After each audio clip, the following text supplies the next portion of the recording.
A lot of them on my day off because it's in Indianapolis, the architect firm, and just been getting caught up and trying to work on this as best as possible. And all those meetings, I was always like, how much does it cost? And they would wait until the end. You know, I was like, just let's go to it. So we're going to start with that and then work our way backwards from there. But just a really quick, before we jump into the cost, then we'll end this presentation with what are we going to see when we come back in and that kind of thing. But how do we get here? Just to kind of keep some numbers out in front. $1.2 million capital campaign. We have 4 years left on our payments.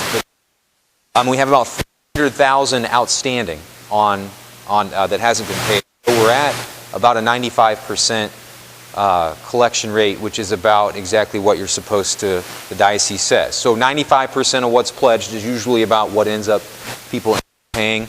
And so we're on pace and doing with that. Phase 1 of our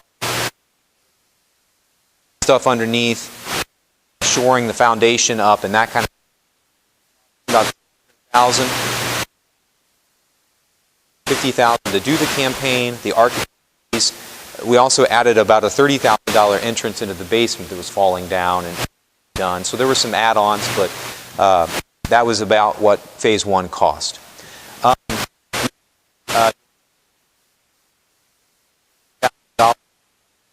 Our parish, 50 or 500,000 of that was donated specifically for an organ to be restored. Okay, the organ is being restored. I'll show some pictures and so forth. But to keep a number in front of you for that, the actual organ itself was about 305,000. We made a couple of changes to that, upgrades, and I'll show you those in a second. The shipping and all those other things. So we'll go with, but that ended up about $325,000 for the organ. Now, phase 2, we're at right now, getting ready to move out. We made the decision to go ahead and have an architect not just oversee the choir loft, but just coordinate the entire project, because we realized, it was pointed out, that you don't want to put an organ in, a new organ in, and have later dust flying around because of plaster and paint and all that kind of thing.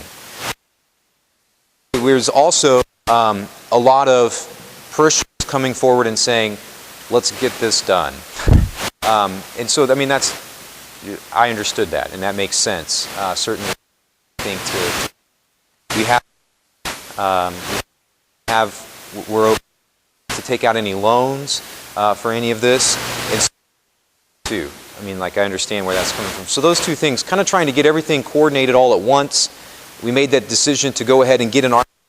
And the architect and the diocese really highly encouraged and said, what you're going to want to do to get it all done and done the right way is also hire a general contractor.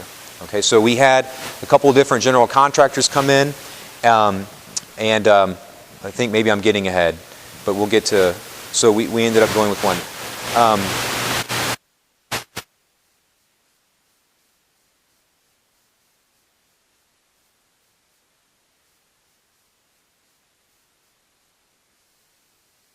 Left over. We used a little bit of her gift to do a strategic plan, to end up paying for and just really making a nice dinner for our Annunciation 150th and the video.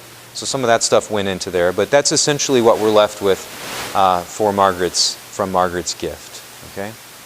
Now here's the general contractor piece. The Archdiocese and the architect both recommended several general contractors that they felt would be a good fit, and they said, you know, let's listen to what they have to say.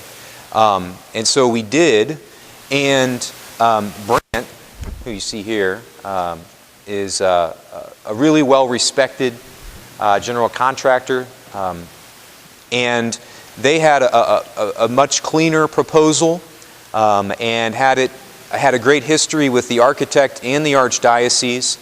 They had actually just finished, Brant, who we're using, had just finished a church in Peru, Indiana, very similar to ours. A lot of moisture damage to plaster, historic building, and they came in and had done a really just a really beautiful restoration project. And so ended up, as I reported to the parish, we ended up going with Brandt as the general contractor and have been working with them for 3 or 4 months to kind of put a plan together along with the architect in the Archdiocese. Again, as I said, before getting to what we are getting, there's again not any real surprises in that area, but just one pictures and some things, how it's all coming together, colors, that kind of stuff. I wanted to start with the financial piece. The sticker for everything we're doing in phase 2, and I passed out Brandt's piece, okay, is $960,000. And I want to walk through how we're going to pay for that, and then see if answer questions. Okay. So 1.2 million from the campaign minus 600,000 for phase 1 leaves us with 600,000 for phase 2. Okay. 150,000 left from the organ money, Margaret's $500,000 gift, that we can put toward the project. So the excess money that was left over from the organ we can use to put toward the restoration phase 2. Okay, that puts us at 750,000. The remaining 210 we're going to use from Margaret's 350,000 that was unrestricted. The feeling there was, and we've run this by the Finance Council, the feeling there is that Margaret's gift was the organ. Some of this is kind of being done in order to surround the organ with the best and make sure that all is coordinated with the church. We kind of sped things up a little bit and are doing, paying a little bit more front to have more people involved in coordinating it in order to help the organ. And so using her money to make sure that is all coordinated. So that's basically the 210. I and the Finance Council feel good about this because we are really doing some of these things because of getting everything done in relation to the organ restoration and making sure we don't put the organ in with work still to do. And as I said earlier, parishioners were really hoping to get this, everything kind of cleaned up. And so that all of that came together in order to bring us to where we're at. So before we look at any of the stuff, colors or, confessional or that kind of stuff, what questions do you have? I guess somewhere there's a slide. Oh, so I'm sorry. This might help a little bit too. So 880,000 is the proposal that you have there in front of you for Brandt, that the diocese has gone over and has approved. The architects have helped us go through that with Brandt. I should just say, just as your pastor kind of reporting back to you on all of this, I feel in really good hands with Entheos architects who we've been using throughout this whole process, and with Brandt. They're good people, and they're honest people, and I just felt like I needed to say that and throw that out there, just so that you know that. So, Entheos flat fee, which is actually, it was a really generous offer, not even 10% of the project is what they are, and now they're not in it. They're not getting more if the project goes higher or anything like that. So they're just there to be our advocates. We've got up here, you can look afterwards, there are, whoa, I just went through a bunch of different slides there. But this is, there are a bunch of plans up here, full page things and so forth that Entheos has put together, obviously. Something else that we are purchasing or getting, is that their oversight over the whole project. They'll come in every 2 weeks or so and do a walkthrough with the construction people. These are the documents that they put together for the construction bidding and so forth. I will tell you that having Entheos involved, having an architect involved in phase 1, they literally found probably 500 things that neither myself nor anybody else, any of our kind of building and grounds committee that was involved in phase 1 had found. And told the contractors, that needs to be done differently, and they fixed it. We would have never known. So in case anyone's like, why are we doing architects? It just you have to, and they were a huge asset and have been on phase 2 as well. The other 40 that's not reflected in the Brandt proposal there to get us to 960 is Weberding, who has a great reputation for restoration of altars and so forth in the Archdiocese. So they'll be coming on Monday. We move out on Sunday. So on the 20th, Weberding is coming to take out our main altar and our 2 side altars. They're going to restore those, repaint them white, add some gold leafing where right now there's kind of gold paint. So they'll just clean them up. Their work is top notch and is well known throughout the Midwest. And so they're going to also. We have an ambo that was donated to our parish a couple of years ago that actually gold leafing, and it fits exactly our altar.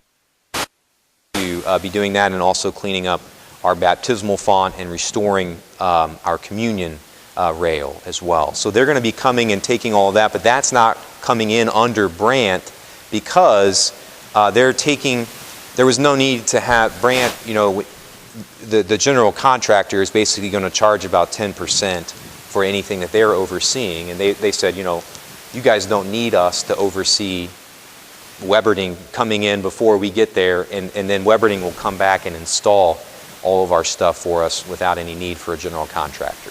So that's how you get to the 960,000. So I'm going to pause there before the fun part, looking at different pictures and seeing where things are, to see what questions we might have at this point.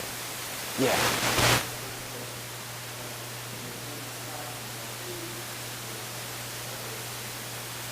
Right. Yep. The heat will the HVAC.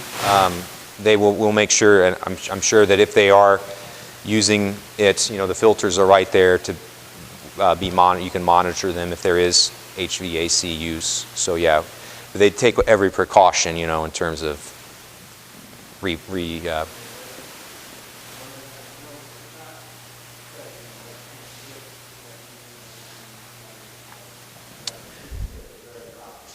this here underneath the station.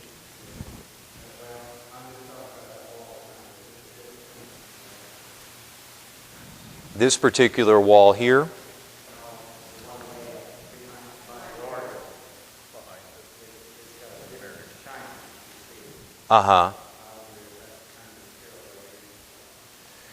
They're going to basically this was all coated, and it'll have to be scraped off, and then the cracks repaired, and then another coat put on top of that, so it'll all match and flow.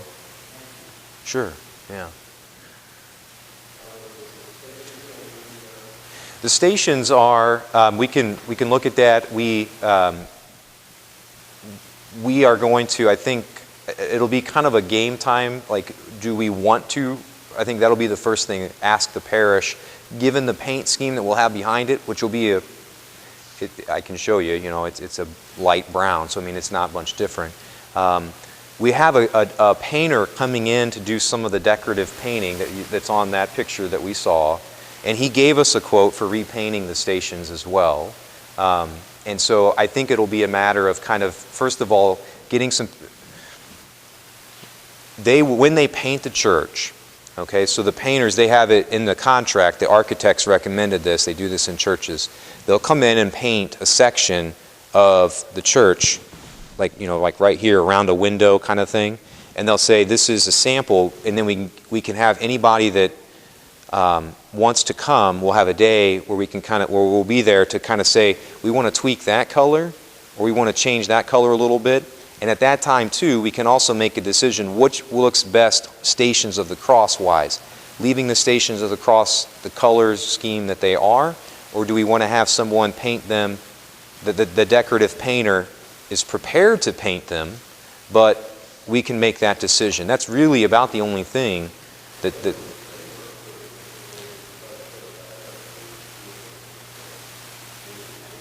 right. Yeah, some of them got nicked and stuff. Yeah, so.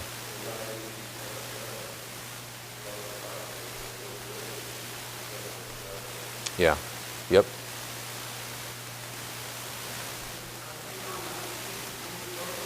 Yeah, the plan is there's a ventilation to vent the wainscoting, and there's a paint at a slightly different color. I can show you in a second, but they felt like the best way to ventilate it would be to leave the wainscoting on and put some allow the air to breathe between the wainscoting and the brick.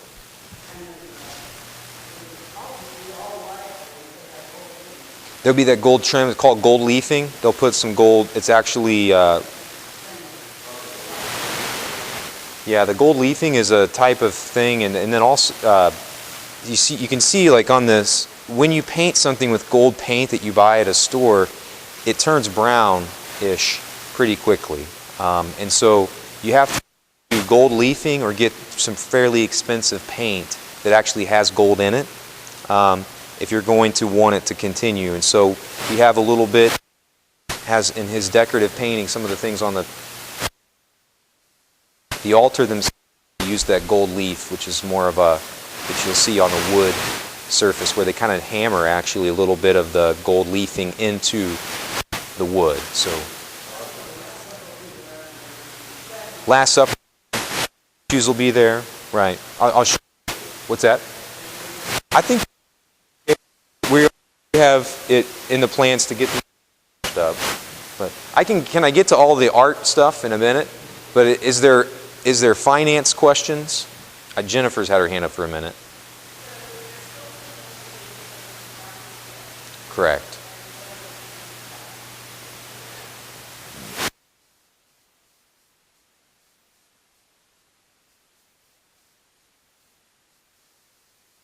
Would be up to the finance council. Short term, using all of our, the good news is we don't have to take out a loan, which most parishes you have to at some point if you're doing a restoration. We have enough in our savings to be able to do that, and then have our pledges keep coming in to sort of reimburse our savings account. So it's in our savings, and that's really what you have to decide, particularly as a finance council, parish council, but how do we want to use any extra funds that we have, particularly when you get a large gift like that. Do we want to create endowments? I know that's been talked about some. Do we have other more immediate needs that you have? We're kind of in that blessed period. A lot of, if there's been deferred maintenance at a campus, you kind of are walking that tension between, do we fix things that are really falling apart, or do we kind of invest some of it in endowment type of thing? But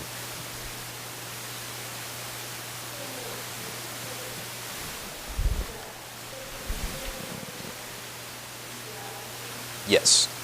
The 10% is, so they get, Brant gets 10% of the construction cost is what you pay a general contractor typically. And that was, the Archdiocese set that as well, in dialogue with them. The contingency is a $50,000 built in. You typically build that in as well. In case, so we have $50,000 budgeted to find if there's a surprise.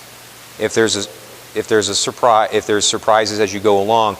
But I actually just clarified this today, just in case you were curious, because I was thinking, I asked the architects, I said, if you're Brant and you're getting 10% of that, wouldn't it be we don't want to spend any of that 50, right? I mean, unless you find something, we do want to get it fixed.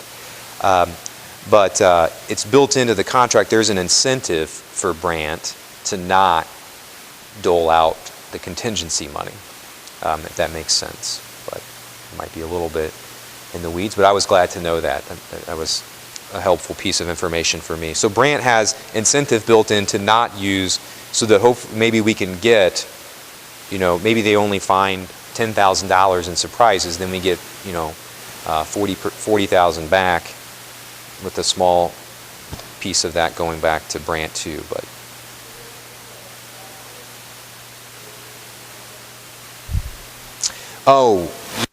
so what's not built in there, so we're getting, at the bottom there it mentions two things that are alternate fees or add-on types of things. We mentioned this door here, getting that to the proper height and the stained glass adjusted, fixing that entrance up, and that would be a quote of, they quoted us $15,000 for that. And then That was about the same thing. We had Garmong come out about 2 years ago, to give us a quote for that type of a project. There's a lot of water pouring in there every time it rains. There's about an inch gap there. You hit your head. We haven't had a bishop in about 15 years that could come in our side door. Not that that's the only thing that matters, but no, both of our bishops hit our head on our door. The 7659, the performance and payment bond, the diocese requires you to get a bond for a project if you're loaning money from the archdiocese to do it. Bond is it's basically an insurance policy that if the general contractor goes under in the midst of your project, this insurance policy kicks in.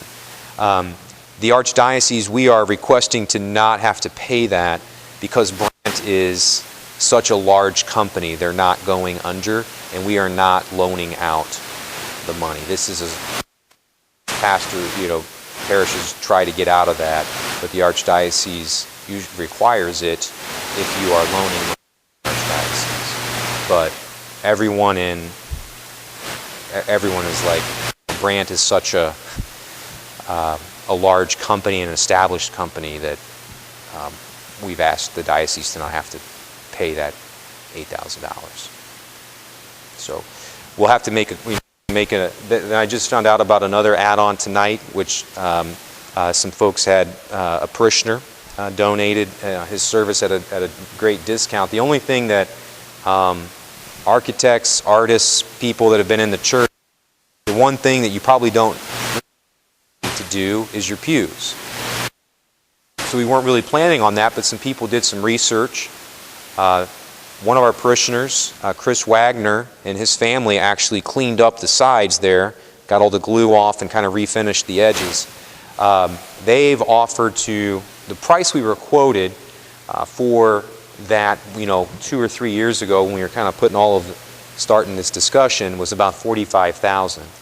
Chris and his family have offered to do it for $15,000, and some parishioners have offered to raise the money, donate the money to do that. So that would then be another thing, but again, that would be coming apparently as it was just explained to me, which is a very generous offer. So we have a couple. The door here and then the pews might also be addressed as part of the project too.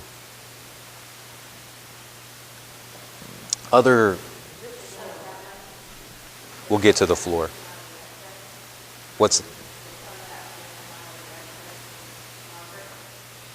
Which money? I'm sorry. For the pews? Well, it was just presented tonight, that the offer and the proposal of raising parishioners were saying we would like to sponsor the restoration of that, so.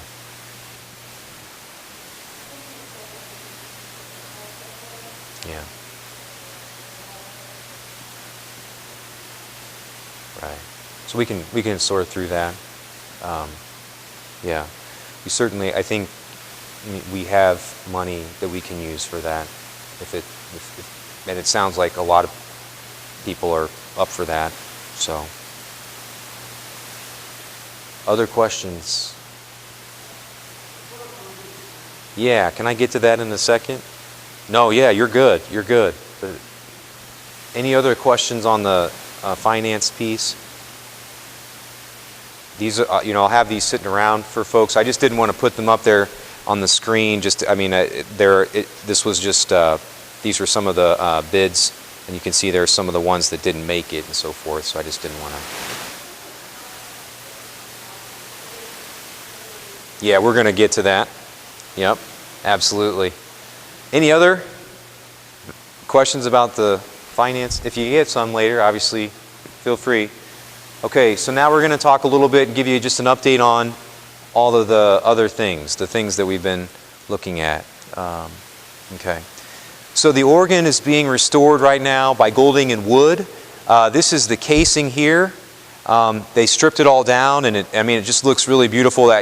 There's some real intricate things there. They're rebuilding the console itself and matching that to what we had in there before. So that's the console being reconstructed there in the church. They found when they were stripping off the paint off of the pipes, they found this really intricate filigree stenciling work that was being done.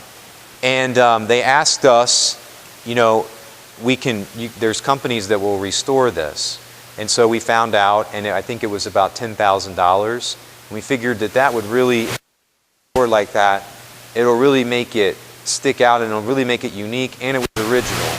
And so something that would really probably be in Margaret's wishes, I think, to have what was originally there. So I think that's going to be a really amazing thing. Get some really nice detail when you look up there. All the pipes will be you don't see that anymore. You see they're all steel or they're all white or whatever. So I think that'll be a really neat feature to the project in terms of I think the organ is just going to be beautiful.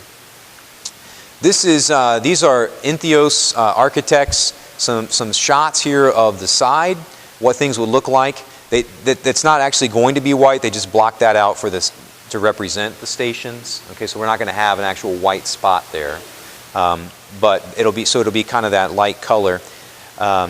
There will be the ceiling will be it'll be a lighter blue, but you'll have this. I'll show you the color palette that they have here. But they have kind of this darker brown striping and then some other lighter brown. Again, we'll be able to come in and look at like a section like this at some point in the project, and we'll be able to have, how many ever eyes on it that want to or can make it, look at it and say, we want to tweak that just a little bit or that kind of thing. So, but they're just giving us some ideas here of some of how the colors will come together. Just a reminder too, up in the sanctuary, the ceilings will be that light blue with a darker blue there, and then the gold bandings there on the actual ribs there that run.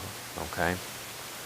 You'll notice in here on the construction, there's base painting, a lot of this stuff, and then there's also about $50,000 for decorative painting, which is the guy that gave us the original drawing of the church.